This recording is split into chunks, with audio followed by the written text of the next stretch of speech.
बिस्मिल्लाहिर्रहमानिर्रहीम। शुरू अल्लाह पाक के बाबरकत नाम से जो बड़ा मेहरबान नहायत रहम करने वाला है। MKN स्पीक्स के मौजूद ख़वातीन व हज़रात, अस्सलाम वालेकुम।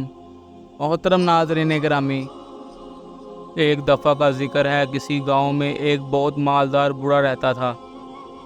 इसके दो बेटे थे। बड़े बेटे का नाम सुहेल और छोटे बेटे का नाम रोहील था। सुहेल फर्माबरदार और शरीफ था, जबकि रोहील बहुत चालाक और लालची था। एक दिन बूढ़े बाप ने दोनों बेटों को अपने पास बुलाया और कहा, मैं अब बहुत ज़ईफ़ हो गया हूँ और कुछ ही दिनों का मेहमान हूँ। मेरे बच्चों, मेरे बाद तुम खेत, जानवर और नकद रकम आपस में बराबर बांट लेना। कुछ ही अरसे में बाप का इंतकाल हो गया। बाप के मरने के बाद छोटे भाई रोहील ने सब चीज़ों पर खुद ही कब्ज़ा कर लिया। इसने सुहेल को थोड़ी सी ज़मीन दी। यह ज़मीन पथरीली थी और पास कोई ना नहर थी और ना ही कुआं जिससे इसे सैराब किया जाता। यह ज़मीन खेती बाड़ी के लिए बेकार थी। सुहेल छोटे भाई से बहुत मोहब्बत करता था, इसलिए इसने रोहील से कुछ ना कहा और बंजर ज़मीन लेकर बहुत खुश हो गया। सुहेल ने बड़ी मेहनत की और पथरीली ज़मीन को खेती बाड़ी के काबिल बनाया और फिर इसमें बीज बोए। इस तरह जो थोड़ी बहुत फसल होती, इसे बेचकर अपना घर चलाता और खुश रहता। मगर ज़मीन खराब होने की वजह से ज़्यादा मेहनत के बावजूद फसल कम होती गई, यहाँ तक कि सुहेल के लिए पेट भरना मुश्किल हो गया। जब बात फाकों तक आ पहुँची तो सुहेल ने रोहील से मदद लेने का फ़ैसला किया। चनाचा वो अपने छोटे भाई के घर पहुँचा और कहा, भाई मैं बहुत शर्मिंदा हूँ, मगर क्या करूँ, अब तो नौबत फाकों तक आ पहुंची है। आप मुझे थोड़ी ज़मीन, बैलों की जोड़ी या कुछ रकम कर्ज दे दें। मैं मेहनत करके ये कर्ज जल्द ही उतार दूंगा। रोहील को रुपए पैसे के अलावा किसी चीज़ से मोहब्बत ना थी। इसके दिल में बड़े भाई के लिए भी मोहब्बत ना रही, इसलिए इसने सुहेल को कर्ज देने से इनकार कर दिया। एक तो रोहील कई दिनों से भूखा था, दूसरा रोहील का रवैया देखकर इसका दिल भर आया। वो फूट फूट कर रोने लगा, मगर रोहील पर इसके आंसुओं का कोई असर ना हुआ। सुहेल ने दिल बर्दाश्त होकर गांव छोड़ने का फैसला किया और जंगल की तरफ चल पड़ा। सुहेल जंगल में बहुत दूर तक निकल गया। अचानक इसे घुड़सवार अपनी तरफ आता दिखाई दिया। थोड़ी ही देर में वो सुहेल के पास आ पहुंचा। घुड़सवार ने सुहेल की बदहाली की वजह पूछी। पहले तो सुहेल ने टाल दिया, मगर घोड़सवार के बेहद असरार पर सुहेल ने सारा किस्सा सुना दिया। इसकी बात सुनकर घोड़सवार ने कहा, तुम्हारा भाई बड़ा चालाक मालूम होता है। इसने तुम्हारे साथ बहुत बुरा सलूक किया है। खैर, मैं तुम्हें तुम्हारा हिस्सा दिला दूंगा। सुहेल बोला, नहीं जनाब, मुझे कुछ नहीं चाहिए। ये जवाब सुनकर घोड़सवार को बहुत हैरत हुई।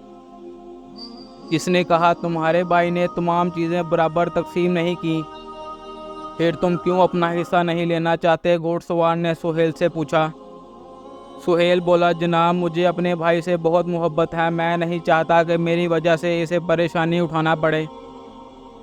घोड़सवार सुहेल के जवाब से बहुत खुश हुआ और बोला, ऐ नेक दिल इंसान, मुझे तुम्हारी बात बहुत पसंद आई है। मैं इस मुल्क का बादशाह हूँ। जंगल में शिकार खेलते खेलते अपने दरबारियों से बिछड़ गया हूँ और रास्ता भटक गया हूँ। तुम मुझे शहर ले चलो, मैं तुम्हें बहुत सा इनाम दूंगा। सुहेल बोला, चले, मैं आपको शहर ले चलता हूँ। बादशाह ने सुहेल को अपने घोड़े पर बिठा लिया और इसके बताए हुए रास्ते पर चल पड़ा। महल पहुँचते ही बादशाह ने वजीर को बुलाया और हुक्म दिया कि सबसे ज़खीरा ज़मीन सुहेल को दी जाए। फिर बादशाह ने सोने चांदी से भरी थैली देकर सुहेल को रुखसत किया। सुहेल बादशाह का बेहद ममनून था। महल से निकलकर बादशाह की दी हुई ज़मीन पर पहुंच गया। यह ज़मीन खेती बाड़ी के लिए बहुत ज़खीरा थी। करीब ही दरिया बह रहा था। सुहेल ने अल्लाह ताला का शुक्र अदा किया और मेहनत से खेती बाड़ी करने लगा। थोड़े ही अरसे में सुहेल के हालात बदल गए। वो शहर का अमीर तरीन आदमियों में शुमार होने लगा। इधर इत्तेफाक से रोहील की गांव में किसी वबा से इसकी भैंसें एक एक कर मरने लगी। ज़मीन वो पहले ही बेच कर खा चुका था। जब वो पैसे पैसे को मोहताज हो गया तो किसी न किसी तरह वो बड़े भाई के पास पहुंच गया और बोला, आप मेरे बड़े भाई हो, इस वक्त मैं बहुत परेशान हूँ, आप मुझे ज़मीन और कुछ रकम दे दो। सुहेल को अपने भाई की हालत देखकर बहुत अफसोस हुआ। इसने रोहिल को गले लगाया और कहा, तुम मेरे भाई हो और मेरी हर चीज़ पर तुम्हारा हक है, तुम जो जी चाहे ले सकते हो। रोहिल ने जब ये बात सुनी तो इसे अपना रवैया याद आ गया। वो दिल ही दिल में बहुत शर्मिंदा हुआ। इसने सुहेल से अपने रवैये की माफ़ी मांगी और बोला, मेरे प्यारे भाई, आप बहुत अच्छे हो। मैंने आपके साथ बहुत बुरा सलूक किया था, मुझे माफ़ कर दो। सुहेल को अपने भाई के बदले हुए रवैये से बहुत ताज्जुब भी हुआ और खुशी भी। इसने कहा, ऐसा ना कहो, तुम मेरे छोटे भाई हो और अब्बा जान के जाने के बाद तुम्हारा ख्याल रखना मेरा फ़र्ज़ है। ये सुनकर रोहिल ने भाई को गले लगाया और फिर दोनों भाई मिलकर हंसी खुशी रहने लगे। मोहतरम नाज़रीन गिरामी, अब तक के लिए इतना ही। उम्मीद करता हूँ आप सबको आज की ये वीडियो अच्छी लगी होगी। मज़ीद अच्छी वीडियोस देखने के लिए मेरे चैनल को लाइक, सब्सक्राइब और बेल आइकन को प्रेस करना मत भूलिएगा। इसके साथ ही इजाज़त चाहूँगा। अल्लाह हाफिज़।